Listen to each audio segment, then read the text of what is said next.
সবে বরাতে আমল করা যাবে কি যাবে?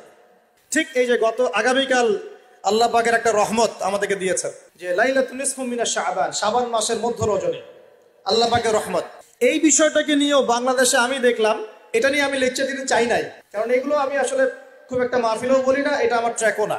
আমি অন্য বিষয়গুলো নিয়ে বেশি কথা বলি, আপনারা জানেন এটা। আমাকে কখনো কি হাত বাঁধা নিয়ে ঝগড়া করতে দেখেছেন? আমার লেকচারে কখনো আমিন জোরে আসতে নিয়ে কথা বলতে দেখেছেন? আমি মনে করি উম্মার এই ফিতনাময় অবস্থায় এই বিষয়গুলো চেয়ে বেশি ইম্পর্টেন্ট আমাদের আকীদা ঠিক আছে কিনা, আমরা তাওহীদপন্থী কিনা, আমরা সুন্নাত ঠিক আছে কিনা, আমলে বেদাত ঢুকছে কিনা, আমরা হালাল খাই কিনা, সুদ থেকে দূরে থাকতে পারছি কিনা, সমসাময়িক এই বিশ্ব সম্পর্কে সচেতন কিনা, মুসলিম উম্মার বিরুদ্ধে যারা চক্রান্ত ষড়যন্ত্র করছে ওদের ব্যাপারে আমরা সচেতন কিনা, শেষ জামানাকে আমরা ডিল করতে পারবো কিনা। বড় বড় বিষয়গুলোকে ফোকাস না করে আমরা যখন ছোটখাটো বিষয় নিয়ে মারামারি করতে থাকি, আস্তে আস্তে আমাদের মধ্যে ঐক্য সংহতি নষ্ট হয়, দলে দলে উম্মা বিভক্ত হয়ে যায়। ঠিক এই যে এই ইস্যুটাকে নিয়েও কথা বলতে শেষে বাধ্য হচ্ছে, কারণ দেখলাম অনলাইন অফলাইনে দুইটা দল দুটাই চরমপন্থী। একদল অতিরিক্ত বাড়াবাড়ি, একটা অতিরিক্ত ছাড়াছাড়ি।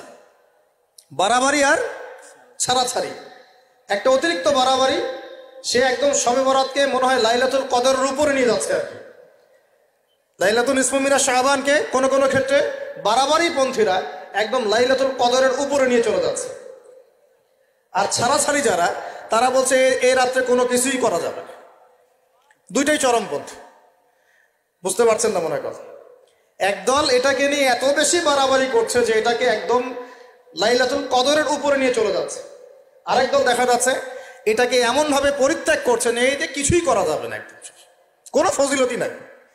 এখন আসলে মধ্যম পন্থা কি, মাঝখানে আমরা কি করব? তাহলে জানার দরকার আছে কি নাই? অনেক হাদিসের অনেক আলোচনা, প্রায় 40-50 পৃষ্ঠার বই, সব আলোচনা তো মাহফিলে করা সম্ভব না। আমি সারমর্মটুকু বলি। সারমর্ম কি? হাদিসে শবে বরাত নামে কোনো শব্দ নাই, এক নাম্বার কথা। কি নাই ভাই? শবে বরাত নামে কোনো শব্দ নাই, আছে লাইলাতুন নিসফু মিনাশ শাবান, শাবান মাসের মধ্য রজনী। শাবান মাসের মধ্য রজনী। শাবান মাস কি? উত্তর, নবী সাল্লাল্লাহু আলাইহি ওয়াসাল্লাম রমজান মাসের পর যে মাসে রোজা রাখতে বেশি গুরুত্ব দিয়েছেন তার নাম শাবান। আমার সাথে বলেন, শাবান মাস কি? নবী সাল্লাল্লাহু আলাইহি ওয়াসাল্লাম রমজানের পরে যে মাসে রোজা রাখতে খুব বেশি গুরুত্ব দিয়েছেন তার নাম শাবান। আয়েশা রাদিয়াল্লাহু আনহা তিনি বলতেন যে শাবান মাস আসলে নবী সাল্লাল্লাহু আলাইহি ওয়াসাল্লাম এত বেশি বেশি রোজা রাখতেন যে মনে হতো তিনি রোজা ছাড়বেনই না, সারা মাস রেখে ফেলবেন। বেশি থেকে বেশি রোজা রাখতেন শাবান মাসে। প্রশ্ন হচ্ছে কেন? উত্তর, এমনিতে এই মাসটা বরকতময় এবং এই মাসে আল্লাহ পাক তার রহমতে বিপুল সংখ্যক মানুষকে জাহান্নাম থেকে মুক্তি দান করেন। সুবহানাল্লাহ।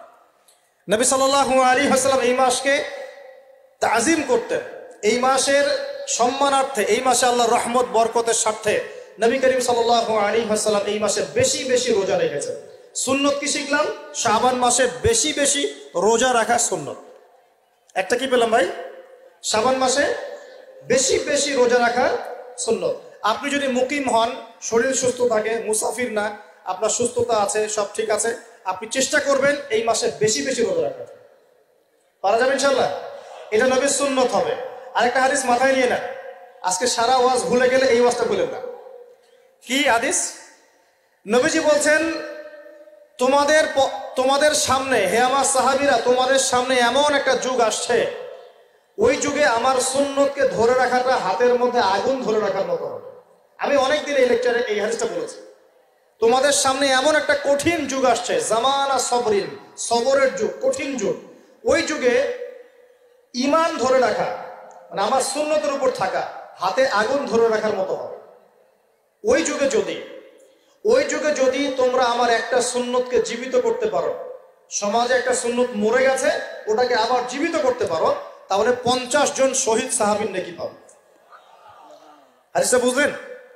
শুধু নেকি না, আপনি 50 জন শহীদ সাহাবীর নেকি পাবেন যখন চলমান সমাজে একটা সুন্নত মিটে গেছে, নাই, মানুষ আমল করছে না, কিন্তু আপনি সেটাকে জীবিত করলেন। পারা যাবে ইনশাআল্লাহ।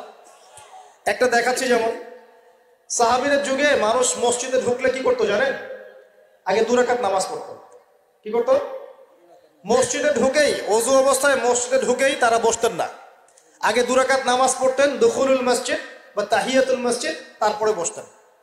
আর নবীজি বলেছেন কিয়ামতের আগে আগে এই দুখুলুল মসজিদ, তাহিয়াতুল মসজিদ, এই নামাজটা উঠে যাবে। উঠে যাচ্ছে না আস্তে আস্তে। মসজিদে ঢুকলে মানুষ ধাপ করে বসে পড়ে, তাই না? মানুষ ভুলেই গেছে এটা সুন্নত। এখন আপনি যদি এই সুন্নতটাকে আবার জীবিত করতে পারেন, ইনশাল্লাহ 50 জন শহীদ সাহাবীর নেকি পাবেন। সমাজে এখন দাড়ি শেভ করা ফ্যাশন হয়ে গেছে, বুঝছে না? অনেকে শেভ না করলে চাকরি দেয় না। শেভ না করলে কি হয় না? চাকরি পাওয়া যায় না। স্কুলে তো না, কলেজে গিয়ে পড়তে গেলে ক্লাস করতে দেয় না। দাঁড়িয়ে আছে, যাও শেভ করে আসো, তাই বলে। এখন সমাজ চলছে উল্টা। এখন যদি আপনি নবীর সুন্নতকে আবার জীবিত করতে পারেন, 50 জন শহীদ সাহাবীর নেকি পাবেন ইনশাআল্লাহ।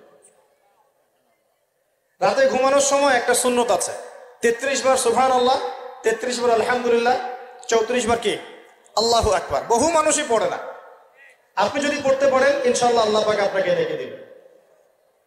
সমাজের বহু মানুষ চুল একদম এখন মেসি রোনাল্ডো কাট, তাই না? মেসি কাট আর রোনাল্ডো কাট।